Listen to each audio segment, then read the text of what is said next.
বিসমিল্লাহির রহমানির রহিম। সুমন আহমেদ দরজা মৃদু ধাক্কা দিল। আরিব সাইড। এসিবি এর ডিরেক্টর হায়াত জামিল সামনে পাশে একজনের সাথে কথা বলছে। চেহারা না দেখেও সুমনের বুঝতে কষ্ট হলো না সামনের বাসার মানুষটাকে। ডিরেক্টর রুমে নুসরাত শারমিন বসে আছে। সুমন নিজের কাছে একটু অস্থির বোধ করলো। মেয়েটা আশেপাশে থাকলে এমন মনে হয় সব সময় এটা এমন একটা অস্তিত্ব যে কাউকে সহজে বলাও যায় না, এত সহজে একটা কাটানো যায়।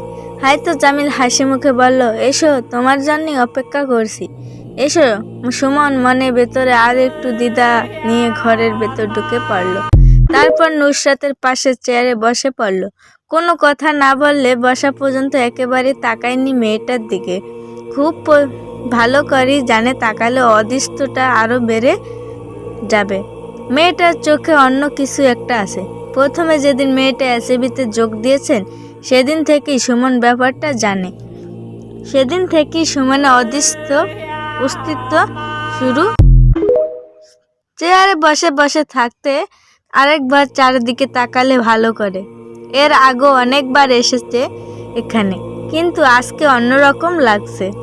এখন ঠিক মতো কারণ খুঁজে পাচ্ছে না কেন তাকে ডাকা হয়েছে। খোঁজ খপ্পর গল্প বলে করতে নিশ্চয়ই ডাকা হয়নি। সুমন, এখন তো তোমার হাতে কোনো কেস নেই, তাই না? জি না স্যার। তাহলে আমাকে একটু দরকার করে নুসরাতে আমাকে। সুমন এবার তাকালো নুসরাতের দিকে। নুসরাতও ঠিক সেই সময় সুমনের দিকে ফিরে তাকালো, একটু হাসলো। মেয়েটা দিন যেন আগুন হচ্ছে। এত সুন্দর একটা মেয়ে পুলিশে কেন যোগ দিয়েছে সুমন এখনো ঠিক বুঝতে পারে না। এর তো কোনো ইউনিভার্সিটি লেকচার কিংবা ডাক্তার হওয়ার দরকার ছিল। রোগী নুসরাতে হাসি দেখলে অর্ধেকটা এমনিতে ভালো হয়ে যাবে, কিন্তু তা না। সে চলে এসেছে এখানে চোর ডাকাত ধরতে। নুসরাতে সিবিতে যোগ দেওয়ার পরই ওদের এখানে সব অফিসারই মোটামুটি সব সময় নুসরাতের আশেপাশে ঘোরাঘুরি শুরু করে দেয়। কিন্তু সুমন নুসরাতের কাছ থেকে একটু দূরত্ব বজায় রাখে সব সময়। কারণটা এমন যে নুসরাতকে পছন্দ করে না কিংবা তার সঙ্গ পেতে চায় না। অন্য সবার মতো সুমনের মনে ভাবও একই রকম, তবে সমস্যাটা অন্য জায়গায়। হায়াত জামিল বলল, মিলি রহমানের কেসটা কোথায়? তো তুমি শুনেছ, তাই না? জি স্যার, ওটা তুমিও মিস নুসরাত সামলাচ্ছে বলে জানতাম। মিলি রহমানের কেসটা নিয়ে গত কয়েকদিন থেকে কথা শোনা যাচ্ছে। এমন কোনো আম্মরি কিছুই নয় কেসটা, তবু একটি আলোচনা হচ্ছে কারণ মেয়েটার ফ্যামিলি ব্যাকগ্রাউন্ড বেশ ভালো। মেয়েটা এক সময় মডেলিং করতে, তার উপর তার বাবা দেশের নাম করা শিল্পপতি একজন। মৃত্যুটা ঠিক স্বাভাবিক হয়নি, কিন্তু সে যে এসিবি এ চলে আসবে এমন নয়। অনন্ত এত জলদি তো নয়, কিন্তু এদেশে সব কিছু আর নিয়ম মতো হয়। মেয়ের বা পরিবারের ক্ষমতা আছে বলে তার সর্বস্ব জিনিসটা বেছে নিয়েছে। একেবারে সোজাসুজি পুলিশের ডিবি বাদ দিয়ে একেবারে এসিবি। অন্য কেসগুলোর বেলাতে সাধারণ এত সহজে জলদি কেসগুলো এখানে আসে না। ডিরেক্টর সাহেব প্রথমে কেসটা নিতে চাননি, তবে উপরে চাপ তিনি ফেলেও দিতে পারেননি। নুসরাত বলল, কিন্তু এখন ঠিক বুঝে উঠতে পারছি না আসলে কি ঘটেছিল। আমরা এখনো বলতে পারছি না যে ওটা অদি মার্ডার নাকি কিছু দেখে সে ভয় পেয়েছিল। আসলে কিভাবে মৃত্যু হয়েছে সেটা বের করতে পারলেই মোটামুটি সব কিছু বোঝা যাবে মনে করছি। সুমন আমাকে কি করতে বলছেন? কথাটা বলার হায়াত জামিল দিকে তাকিয়ে হায়াত জামিল বলল, আসলে নুসরাত চাচ্ছে ওর কেসটা তুমি স্টাডি করো, একেবারে নতুন। আর উপরে এটা ওর জন্য প্রথম কেস। আর এখন যেহেতু তুমি ফাঁকা আছো, ওকে একটু হেল্প করো। সুমন নুসরাতের দিকে তাকালো। আবার সুমনের কেন জানি মনে হলো মেয়েটা নিজ থেকে সুমনের সাহায্য চাচ্ছে। এবার এমনটা ভাবার কোনো কারণ নেই, তবুও সুমনের কেন জানি এমনই মনে হলো। সেই সাথে মনের ভেতরে একটু অস্থিরতা আরো একটু যেন বৃদ্ধি পেল। সুমন, বললাম আচ্ছা, সমস্যা নেই। কবে থেকে শুরু করব? নুসরাত বলল, আপত্তি না থাকলে আজ থেকেই। আমি আপনার কেবিনে আসতেছি সব কাগজপত্র নিয়ে। আচ্ছা। হায়াত জামিল কেবিনে থেকে বের হয়ে সুমন নিজের কেবিনে গিয়ে বসেছে। তার কিছু পরেই নুসরাত এসে হাজির, হাতে একটা মাঝারি সাইজের ফাইল, মুখে সেই হাসিটা এখনো লেগে আছে। সুমনের একেবারে মনে হয়েছিল কেসটার সাথে যুক্ত হওয়াটা ঠিক হচ্ছে কিনা। মেয়েটার সাথে সারাটা সময় থাকতে হবে, এটা মনে হতে একটু আনন্দ অনুভব হচ্ছে না, তাও না, তবে একটা অস্থির লাগছে। এমনটা ওর ছোটবেলা থেকেই হয়ে আসছে। অন্য সবার মতো ভালোভাবে মিশতে পারলেই কিছু কিছু মানুষ সাথে ঠিকমতো মিশতে পারে না, কথা বলতে পারে না, কথা আটকে যায়। সুমন আরেকবার নুসরাতের দিকে ভালো করে তাকালো। আজকে নুসরাতের পরনে কালো আটশার্ট জিন্স, পায়ে সাদা টি শার্ট, গায়ে ওপর আবার কালো শার্ট। মেয়েটার গলায় টি শার্টের ওপর একটা ভালো সানগ্লাস ঝুলেছে। যদিও এসএবি এর অফিসারের পুলিশের ইউনিফর্ম পরার কথা, তবুও তাদের বেশিরভাগ সিভিল পোশাকে অফিসে করে। এটা নিয়ে অবশ্য কারো কোনো অভিযোগ নেই। নুসরাত ফাইলটা টেবিলের ওপর রাখতে রাখতে সুমনের দিকে তাকিয়ে হাসলো। সুমনের ঠিক সেই আগের কথাটাই আবার মনে হলো। এই যেন কেন খুব খারাপই আর চোর পুলিশকে ধরতে এসেছে কে জানে। সরি আপনাকে কষ্ট দেওয়ার জন্য। আসলে আমি আমার প্রথম কেসটাই বিফল হতে চাই না। কোনো সমস্যা নেই, আর আমি কেস সমাধান করে মজাই পাই। তো শুরু করা যাক। কেস নিয়ে আলোচনা করার আগে একটা কথা জানতে চাই। কি কথা? সুমনের তখনই মনে হলো মেয়েটা ঠিক ওই প্রশ্নটাই করবে, এবং হলো তাই। নুসরাত বলল, আপনি আমাকে ঠিক পছন্দ করেন না। কে বলল? না, এমন কোনো ব্যাপার না তো। না, আমার কেন জানি তাই মনে হয়েছে বারবার। তাহলে আমাকে এড়িয়ে চলেন কেন? সুমন কেবল মনে হলো মেঝেটা যেন এখন একটু ফাঁকা হয়ে যাক। সে নিচে চলে যায়। মনে মনে বলল, এই কিসের সাথে যুক্ত হওয়াটা মোটেই উচিত হয়নি। মেয়েটা এমন প্রশ্ন করতে পারে, তাই আগেই ভাবা উচিত ছিল। এমন ভাবে তো ঠিক কাজ করতে পারবে না। এমনই কি বললে সে পারবে না সাহায্য করতে? নুসরাত এতক্ষণ তাকিয়ে ছিল ওর দিকে। ওর চেহারাটা, অনুভূতিটা দেখলো ভালো করে। তারপর বলল, আচ্ছা, অফিসিয়াল কথা বাদ বা থাকুক আপাতত। সুমন কোনো মতে বলল, শুরু করা যাক। নুসরাত বলতে শুরু করলো, ঘটনা কিভাবে ঘটেছে এখানেও বলা যাচ্ছে না। মেয়েটা সন্ধ্যাবেলা মৃত্যু অবস্থায় পাওয়া যায়। ভেতর থেকে দরজা বন্ধ। তার স্বামী চট্টগ্রাম ছিল। স্বামী স্ত্রীর সংসার।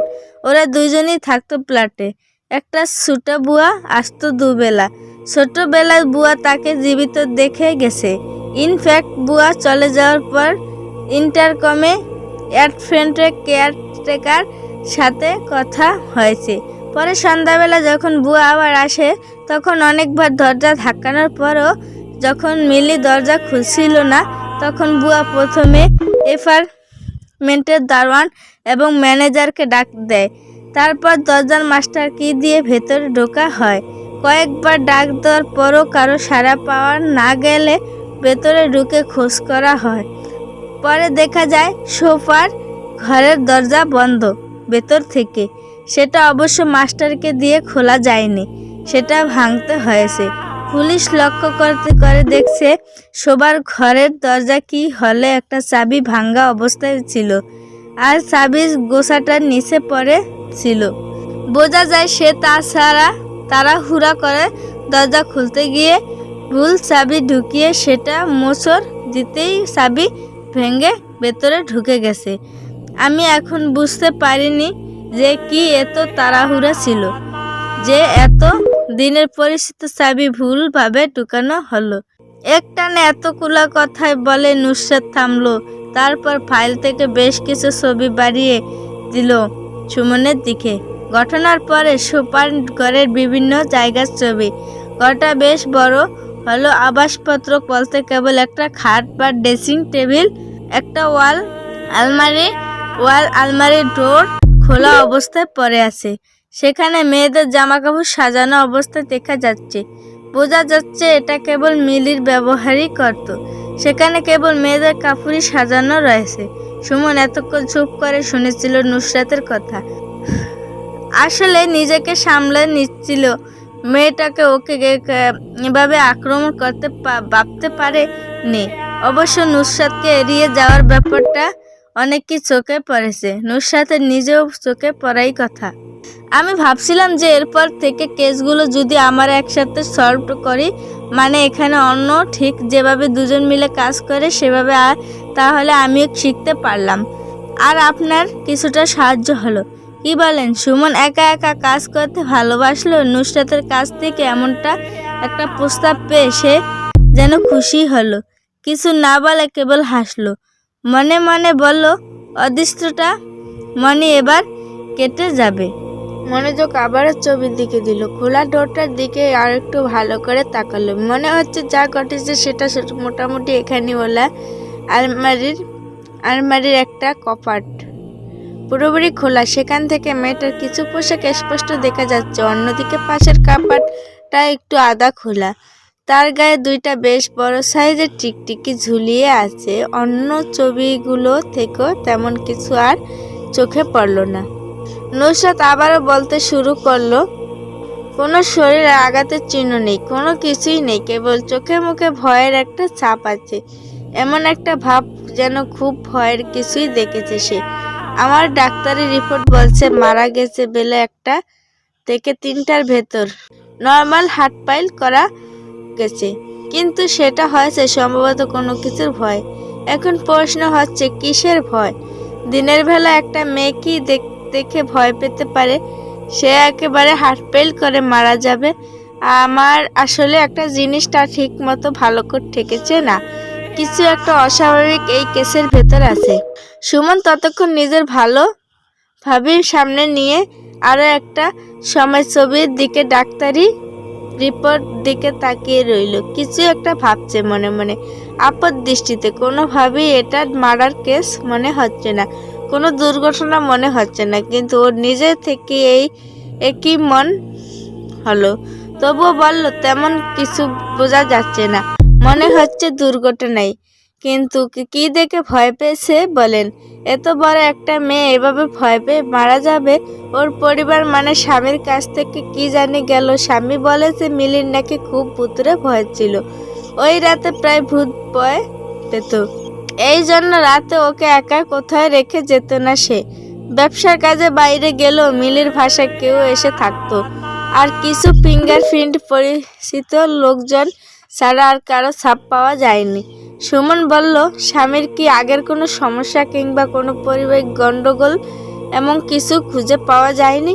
অবশ্য খোঁজ চলছে। এখনো মিলির আর আফসালের ভার্সিটি পড়তো, একই ক্লাসে। প্রেমের বিয়ে যদি শুরুতে মিলে পরিবার ব্যাপারটা মেনে নিতে পারেনি, তবে এখন সব ঠিক আছে। আফজাল এখন যে ব্যবসা নিয়ে ব্যস্ত ওটা মিলির বাবার সাহায্য নিয়েই করেছে। সে যে চট্টগ্রাম ছিল সেটার আলিবাই আছে। জি আছে, কঠিন আলিবাই আছে। ঘটনার দিন সকালে মেয়েটার স্বামী ব্যবসার কাজে চট্টগ্রাম গেছে। তার সাথে সে সেক্রেটারি ছিল। সেখানে সে হোটেল ছিল। সেই হোটেলের ম্যানেজারের সাথে আমাদের কথা হয়েছে। তারা নিশ্চিন্ত করেছে আমাদের কথা। এয়ারপোর্ট থেকে নিশ্চিন্ত খবর পাওয়া গেছে সে সকালে প্লেনে চড়ছে। তার মানে সে ক্লিন। জি, তাই মনে হচ্ছে। নুসরাত কি বলল? সুমনের মনে হলো এই জি এর ভেতর কেমন একটা সন্দেহ আছে। সুমন বলল, আপনার কাছে এটা ঠিক মনে হচ্ছে? আসলে সুমন সাহেব, আমাদের কেন জানি এই আফজাল সাহেবকে খুনি মনে হচ্ছে। আপনি কি এখনই সেই কি এটাকে খুন বলে ধরে নিচ্ছেন? নুসরাত কথা বলতে গিয়ে থেমে গেল।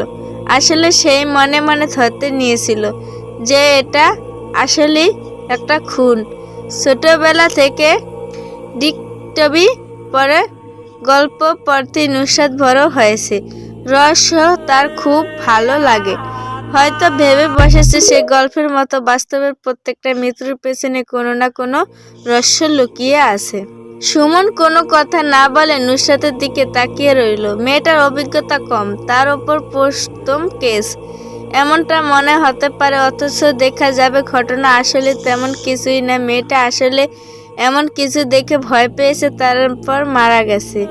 স্বামী বেচারা জানেই না, হয়তো সে কোনো কারণে ভয় পেতে পারে। আচ্ছা ঠিক আছে, তবে আমার কেন জানি মনে হচ্ছে এটা একটা সাধারণ দুর্ঘটনার কেসই। কেবল একটা জিনিস আমাদের বের করতে হবে, সেটা হলো যে মেয়েটা কি দেখে ভয় পেয়েছে। ওটা বের করতে পারলে মনে হয় কিছুটা একটা হয়। সবাই জিজ্ঞাসাবাদ করা হয়েছে। স্বামী, বুয়া, দারোয়ান, ম্যানেজার সবাইকে চলেন আরেকবার ঘুরে আসি। সুমন বড় বিল্ডিং এর সামনে দাঁড়িয়ে আছে, এখানে ভেতরে ঢোকেনি। উপরে তাকিয়ে গোনার চেষ্টা করছে মোট কয়টা তালা আছে। এখানে 20 তালার কম হবে না। মিলিদের ফ্ল্যাটটা 12 তলায়, আর রিসেপশনের অবস্থা বেশ ভালো। খোঁজ নিয়ে জেনেছেন এখান দিয়ে ভেতরে যাওয়ার কেবল একটা পথই, মেইন গেট।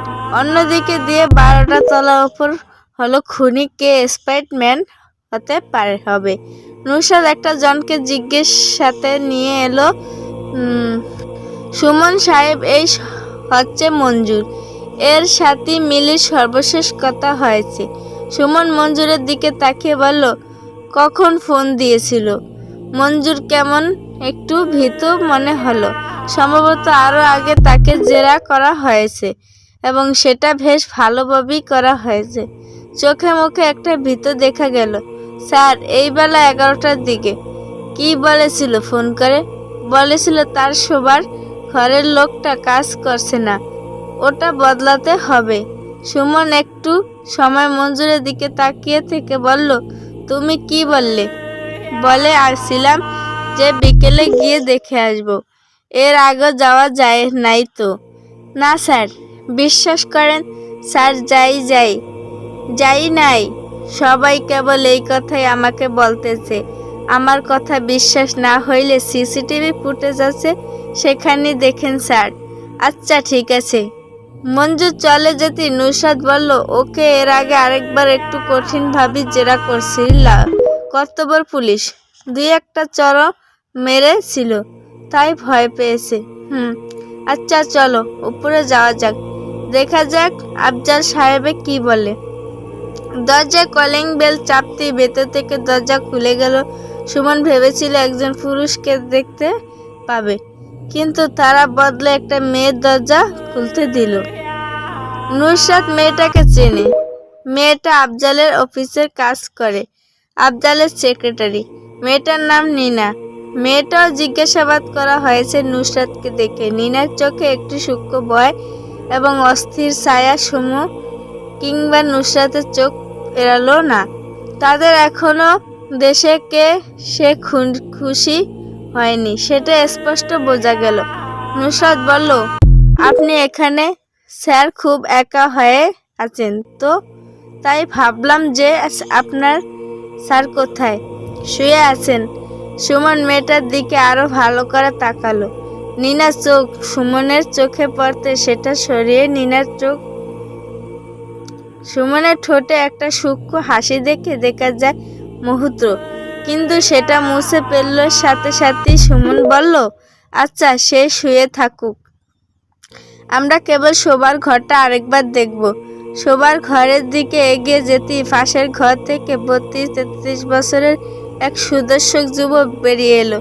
ওদের দিকে তাকিয়ে খানিক সময় আবার চোখে তাকিয়ে থেকে বলল, আপনারা আবার আসতে হলো? কিছু প্রশ্নের উত্তর দরকার। কি প্রশ্ন? দেখা যাক, আগে সেগুলো খুঁজি। কথাগুলো বলতে বলতেই সুমন শোবার ঘরের দরজার লকে হাত দিল। নবঘোরাতেই সেটা খুব চমৎকার ভালো খুলে গেল। সুমন আশা করছিল যে সেটা নষ্ট হবে, কিন্তু এরই ভেতর আফজাল সাহেব সেটা ঠিক করিয়ে নিয়েছে। এত জলদি?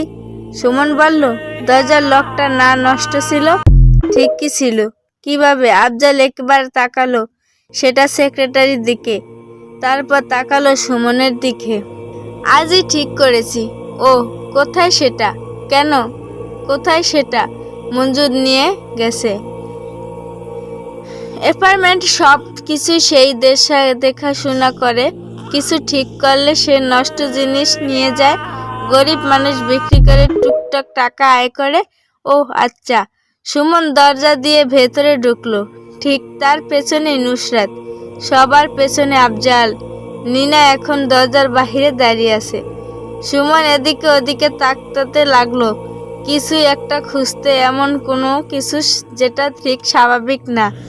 কিন্তু ওকে হতাশ হতে হলো, তেমন কিছুই পাওয়া গেল না। সুমন মনে হলো যে আসলে এখানে তেমন কিছু নেই, কেসটা তেমন কিছুই নেই। এমন সময় হঠাৎ নুসরাত আ আ বলে চিৎকার করে উঠলো মৃদুভাবে। সুমন জিজ্ঞাসু চোখে তাকালো, তারপর নুসরাতের দৃষ্টি অনুসরণ করে তাকিয়ে দেখলো নুসরাত থেকে একটু দূরে একটা তেলাপোকা দাঁড়িয়ে আছে, একটু একটু নড়ছে। নুসরাতের দিকে তাকালো, আবার মেয়েটা ততক্ষণ নিজেকে সামলে নিয়েছে। সুমন মুখে না বলল, চোখের দৃষ্টিতে বলল, তোমার এভাবে আচরণ করাটা মানায় না। নুসরাত নিজের এরকম আচরণ খানিকটা লজ্জিত মনে হলো। সুমন আরো কিছুটা সময় নুসরাতের দিকে তাকিয়ে রইল। কিছু যেন একটা হঠাৎ করে সুমনের মনে পড়ে গিয়েছে, পারছে না, কিছু একটা মনে করার চেষ্টা করছে। তারপর সুমন আরেকবার চারপাশে তাকিয়ে দেখলো, ছবি দেখে যেমনটা তা মনে হয়েছিল ঘরটা সেই রকম, আলাদা করে দেখার কিছুই নেই। সুমন ওয়ালডারের কাছে গিয়ে বলল, mind if I open? Afzal সাহেব বলল, না সমস্যা নেই, দেখুন কিছুই নেই ওখানে। সুমন দরজা যা দেখবে তাই দেখলো, ছবির মতো করে কাপড়গুলো সাজানো রয়েছে। এই আগে ও এখানে তল্লাশি চালানো, সেটা বুঝতে কষ্ট হয়েছিল না। ভেতর তেমন কিছুই নেই, তবে বুঝতে কয়েক সেকেন্ড সময় লাগলো। পুরো ঘরেই সেরকম একটা অস্পষ্ট গন্ধ বেরোচ্ছে।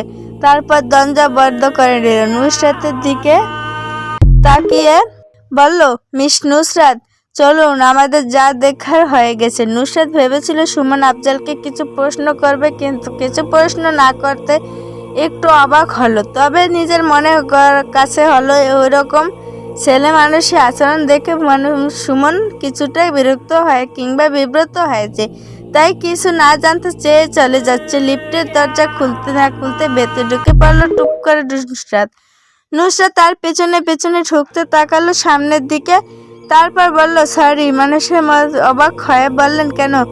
আসলে ওভাবে চিৎকার দেওয়াটা আমার ঠিক হয়নি, আমি স্কুলে পড়া বাচ্চা মেয়ে না। হা হা, আচ্ছা সমস্যা নেই। নুসরাত আবার বলল, আপনি কিছু মনে করেননি তো? আরে না, ভাত দেন তো। কি বুঝলেন? এখন বুঝলাম, তবে জিনিসটা বোঝার জন্য আরে কয়েকটা জিনিস জানা দরকার। দেখা যাক। নিচে নেবে আবার মঞ্জুরে ডাকা হলো। নষ্ট লকটা কোথায়? খবরটা বলবো না যে তোমার কাছে সেটা নেই। আছে স্যার। গুড, নিয়ে আসো। মঞ্জুর যেন দৌড়ে চলে গেল, ফিরে এলো প্রায় সাথে সাথে। এটা লকটা ধরা। নুসরাত নষ্ট লকটা দিয়ে সুমনে বলল, আপনি এটা নিয়ে ল্যাবে চলে যান, এটার পরীক্ষা করাবেন। দেখুন, বলবেন এটা কিভাবে নষ্ট হয়েছে, তারপর আমাকে ফোন দিবেন। আপনি আমার আরও একটা কাজ করেন, সেটা সেরে আমি আসি। তারপর নুসরাতকে আবার দিকে সুমন ওর হাতে চেপে হ্যান্ডশেক করে বলল, মিস নুসরাত, যদি এই কেসটাই সলভ হয় তাহলে সেটার জন্য আপনার স্কাইট সব কিছু বেশি থাকবে। মানে এখন বলবো না সব। সুমন আর দাঁড়ালো না। নুসরাত আর কিছু বলতে গিয়েও বলল না, যেন সুমন সম্পর্ক ভালো করে জানে। ওর কাজ করার ধরন খানিকটা এরকমই, এই জন্য তার পার্টনার থাকলেও সুমন একাই কাজ করে। তবে সুমন যে তার হাতটা ধরল, সেটা নুসরাতের কাছে বেশ ভালো লেগেছে। মুখে মৃদুক্ত হাসি গড়িয়ে উঠেছে। এসিপি এসে লকটা সোজা ল্যাবে পরীক্ষা করার জন্য পাঠিয়ে দিল, আর বললে, এটাই সব আগের পরীক্ষা করতে, রিপোর্টটা এখানেই চাই। আর ঘন্টা দিনেক পরে সুমনের ফোন এসে হাজির হলো নুসরাতের ফোনে। ততক্ষণে নষ্ট লোকের রিপোর্টটা হাতে চলে এসেছে। কেমন আছেন মিস নুসরাত? সুমনের কণ্ঠের আনখা নুসরাত বুঝতে কষ্ট হলো না, বলল, জি ভালো। আপনার খবর কি? সেই যে গেলেন আর তো কোনো খবর নেই।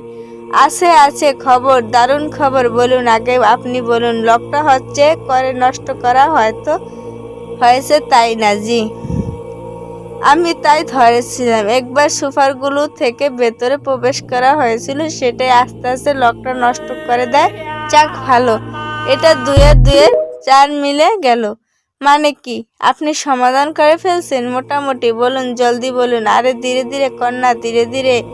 চলে আসুন এখানে, আমি আফজাল সাহেবের অ্যাপয়েন্টমেন্ট অপেক্ষা করছি। সাথে সাথে পোস্ট নিয়ে আসবেন। 4 ঘন্টা পর আবারও ওরা আফজাল সাহেবের ফ্ল্যাটে এসে হাজির। নুসরাত এখনো ঠিকমতো বিশ্বাস করতে পারছেন না যে এত জলদি কেসটা সমাধান হয়ে যাবে।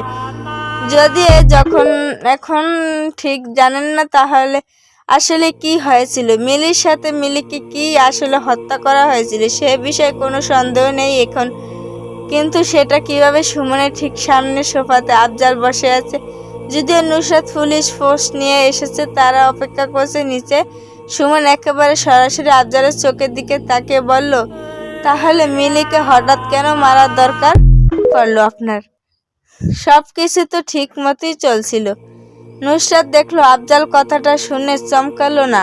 নুসরাত একটু আগে শুনেছে যে আফজাল সাহেব নাকি ফ্ল্যাট থেকে পালাতে চেষ্টা করেছিল। ঠিক তখনই সুমন সাহেব এখন এখানে আসে, হাজির হয়, তাকে হাতে নাতে ধরে পাকড়া করে, তারপর ফোন করে নুসরাতকে। আর কিছু সময় পরে আসলে হয়তো সে পালিয়ে যেত কোথায়।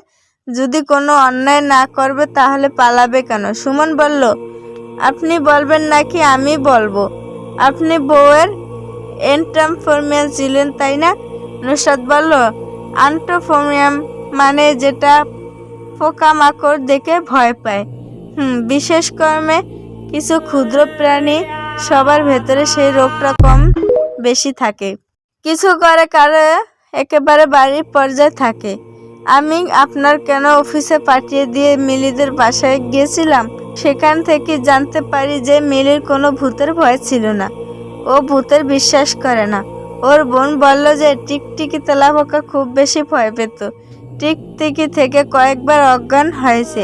আফজাল বলল, মিলি টিকটিকি দেখতে ভয় পেত খুব, এবং আপনি সেই সুযোগটাই নিলেন।